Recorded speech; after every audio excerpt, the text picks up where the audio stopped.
家好，小鐵號。今日小鐵會介紹嘅係黃頭列車。呢個黃頭列車咧喺淘寶買翻嚟嘅，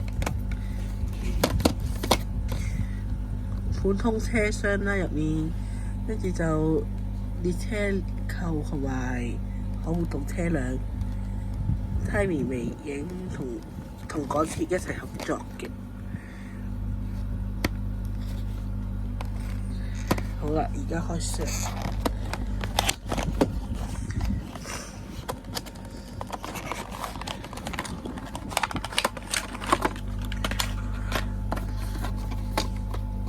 開咗箱之後呢，真係一架黃頭列車，第一代電氣化列車。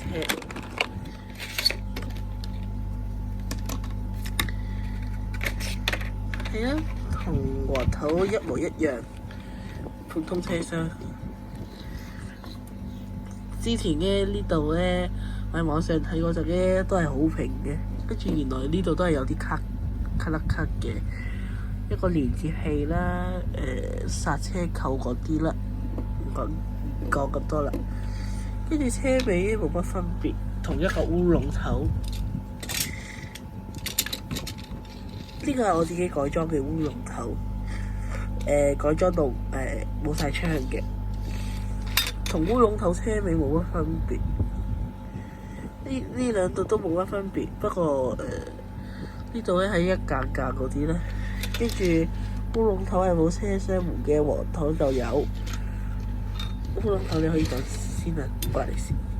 跟住呢度咧就九廣鐵路標誌啦，唔知咩標誌唔記得。跟住就咩啊？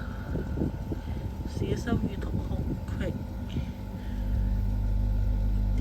啲緊急逃生門，編號碼144。呢度咧真係冇分別，你哋仔細睇下。車頭嘅話就都冇乜分別啦。不過呢個咧係以前英國購入嘅，跟住呢個咧係之後改裝嘅烏龍頭。就呢九個鐵路標誌啦，有個梯嘅，應該係咁嘅逃生門。好啦，呢號碼都係144黃頭。睇下車底有咩分別先。呢個咧係一紮電氣化嘅嘢啦，中間呢一紮，呢個真係就係第一塊嘅電氣化嘅嘢，跟住剎車嘅嘢啦，直接拆咗落嚟俾你哋睇。